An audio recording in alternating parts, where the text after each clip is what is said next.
Bagaimana kabar kalian hari ini? Bu Novi harap kalian dalam keadaan sehat ya. Pada video kali ini, Bu Novi mengajak kalian untuk belajar interaksi dan keberagaman yang ada di lingkungan sekitar. Adapun tujuan pembelajaran kali ini yang pertama, mengidentifikasi interaksi sosial dan interaksi dengan lingkungan. Yang kedua, yaitu menyajikan laporan hasil pengamatan di keberagaman yang ada di lingkungan sekitarmu. Sebelum kita mulai belajar, mari kita berdoa ya. Berdoa mulai. Berdoa selesai. Nah, anak-anak, tadi kalian sarapan enggak? Pasti sarapan dong. Kira-kira menunya apa ya kalian? Kalau Bu Novi di rumah tadi sarapan dengan nasi, tumis sawi, dan telur. Pasti kalau kalian dengan menu makanan sehat juga kan? Anak-anak, makanan merupakan bahan baku utama bagi manusia untuk memproduksi energi dan memenuhi kebutuhan nutrisi yang diperlukan oleh tubuh. Ibarat bensin yang sangat vital peranannya bagi kendaraan, makanan sangat berperan bagi tubuh manusia dalam mempertahankan kelangsungan hidup. Namun, tidak semua jenis makanan yang dikonsumsi dapat memberikan asupan gizi yang baik dan sehat. Anak-anak, dalam pemenuhan makanan, manusia tidak dapat bekerja sendiri. Contohnya dalam budidaya padi, manusia melakukan interaksi sosial dan interaksi dengan lingkungan. Coba perhatikan gambar di atas ini. Jadi, kira-kira interaksi sosial dan interaksi lingkungan itu apa sih? Yuk kita simak video pembahasan berikut ini ya. Interaksi manusia ada dua macam, yaitu interaksi sosial dan interaksi dengan lingkungan. Interaksi sosial. Interaksi sosial adalah hubungan-hubungan sosial yang terjadi antar manusia.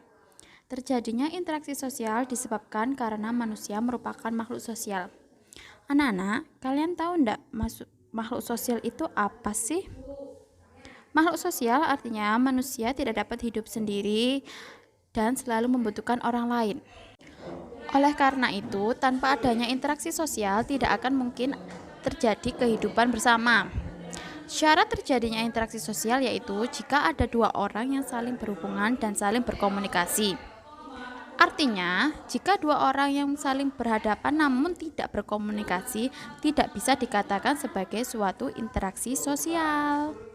Untuk mengetahui lebih lanjut, kita simak jenis-jenis interaksi sosial berikut ini. Jenis-jenis interaksi sosial yang pertama yaitu interaksi antar individu, yang artinya satu orang dengan satu orang lainnya. Sebagai contohnya, seorang dokter yang sedang mengobati pasien, kemudian seorang ibu yang berbicara dengan anaknya, kemudian seorang anak yang sedang berdiskusi di kelas. Yang kedua, interaksi individu dengan kelompok, yaitu satu orang dengan sekelompok. Contohnya, seorang guru sedang mengajar di depan kelas. Dan yang contoh kedua yaitu seorang pembina upacara sedang memberikan amanat. Yang ketiga yaitu interaksi kelompok dengan kelompok lainnya, yang artinya interaksi antara satu kelompok dengan kelompok lainnya. Contohnya yaitu ketika ada pertandingan sepak bola, kelompok A melawan kelompok B. Anak-anak, karena dunia sekarang sedang mengalami musibah pandemi COVID-19, sehingga interaksi sosial kita harus dibatasi. Virus COVID-19 sendiri ukurannya sangat kecil. Kalian pun tidak akan melihatnya. Oleh karena itu, kalian diwajibkan bermain dan belajar dari rumah saja ya. Apabila kalian bertemu dengan orang lain, kita harus menjaga jarak 2 meter, kemudian menggunakan masker dan menghindari kerumunan orang banyak. Selain itu, kalian harus menjaga keadaan tubuh agar selalu sehat dengan cara cucilah tanganmu dengan air dan sabun selama 40-60 detik dan juga makan makanan yang bergizi agar tubuhmu selalu sehat.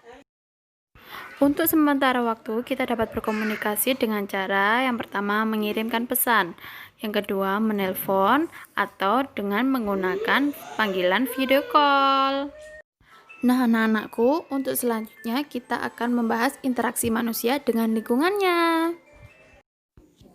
Interaksi antar manusia dengan lingkungan merupakan proses saling mempengaruhi antara satu dan yang lainnya.